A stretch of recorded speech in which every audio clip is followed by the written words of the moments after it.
بقرہ کی شروع سے ہی اللہ پاک نے اس قرآن کو ہدن فرمایا کہ تمام انسانیت کے لیے یہ فائدہ اٹھانے کی چیز ہے، نفع کی چیز ہے۔ اس لیے قرآن کی ہدایت اگرچہ ساری مخلوقات کے لیے ہے، مگر اس سے نفع جو ہے وہ ایمان والے اٹھا سکیں گے۔ یہ مختصراً میں آپ کو شروع سے لے کے ابھی تک جو قرآن کے اندر ذکر ہوا، یہ آیت آپ کو تب سمجھ آئے گی جب ان چیزوں کا پس منظر آپ کے سامنے ہوگا۔ تو قرآن ساری مخلوقات کے لیے، سارے انسانوں کے لیے یہ ہدایت ہے اور عمومی ہدایت ہے، مگر اس سے نفع صرف جو ایمان والے ہیں وہی اٹھائیں گے۔ اور اس کے بعد ان لوگوں کے عذاب کا ذکر کیا گیا ہے جو اس پر ایمان نہیں لائے۔ ان میں بھی ایک طبقہ ایسا تھا جو کھلے کافر تھا، کھلم کھلا کفر کرتا تھا، اور دوسرا طبقہ وہ منافقین کا تھا۔ دونوں کے کچھ احوال اور ان کی بدکاریاں ذکر کی۔ اس کے بعد مومنین، مشرکین اور جو منافقین ہیں ان کا علیحدہ ذکر کیا گیا، اور تینوں طبقوں کو خطاب کر کے اللہ کی عبادت کی۔ یا ایھا الناس اعبدوا ربکم، ایھا الناس سے ساروں کو شامل کر دیا کہ اے لوگوں اپنے رب کی عبادت کرو۔ اور پھر قرآن مجید کا اعجاز اس میں ذکر کیا گیا کہ اگر یہ اس قرآن پاک کو اللہ کا کلام نہیں سمجھے تو فاتوا بسورۃ من مثلہ، اس کی ایک چھوٹی سی سورت کی مثل ہی کچھ لاؤ، دکھا دو۔ تو قرآن کا اعجاز ثابت کیا اور اللہ تعالیٰ کی قدرت کاملہ کو واضح کیا تاکہ یہ لوگ اللہ کی اطاعت اور فرمانبرداری کی طرف آ جائیں۔ پھر آگے چل کے کفار کی دو جماعتیں بنی۔ ایک تو وہ تھے جو مشرکین تھے، کافر تھے، وہ بت پرست تھے، بتوں کی پوجا کرتے تھے، بے علم لوگ تھے، ان کے پاس کسی قسم کا کوئی علم، نہ قدیمی کوئی علم تھا، نہ کوئی جدیدی علم تھا ان کے پاس۔ بس جیسے اپنے آباء و اجداد کو دیکھا اسی طریقے سے وہ لگے رہے۔ اور دوسرا جو طبقہ تھا وہ اہل کتاب کا تھا، ایسے اہل کتاب کا تھا۔ ان میں بعض وہ تھے جو پہلی کتابوں کے اوپر ایمان رکھتے تھے، تورات اور انجیل کے اوپر ایمان رکھنے والے تھے۔ اب ان میں بعض وہ لوگ تھے جو موسیٰ علیہ السلام کو اللہ کا نبی سمجھتے تھے اور عیسیٰ علیہ السلام کو اللہ کا نبی نہیں جانتے تھے، یہ یہود کہلائے۔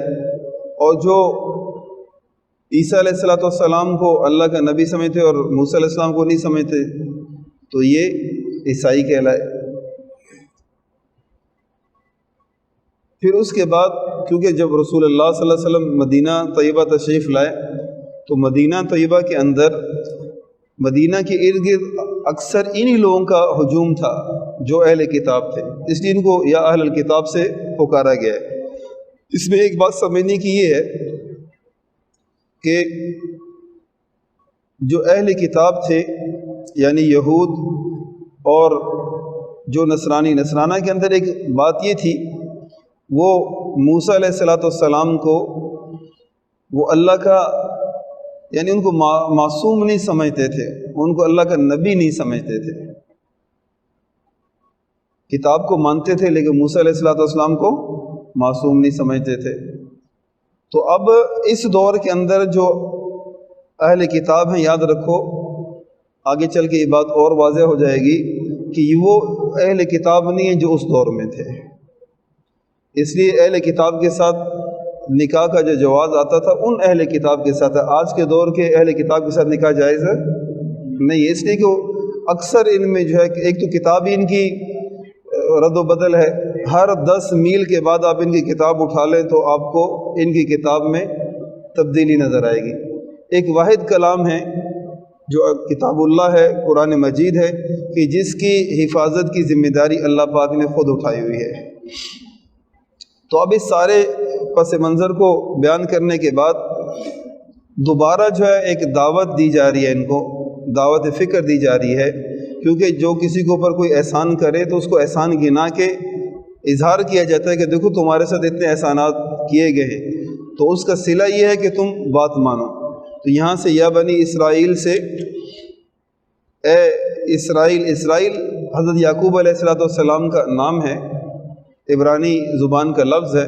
اس سے ایک بات یہ بھی پتہ چلی کہ قرآن تو عربی میں ہے، اس میں کوئی شک نہیں، لیکن اس کے اندر عبرانی الفاظ بھی استعمال ہوئے ہیں۔ اور اسرائیل کا مطلب ہے عبداللہ، اسرائیل کا مطلب اللہ کا بندہ۔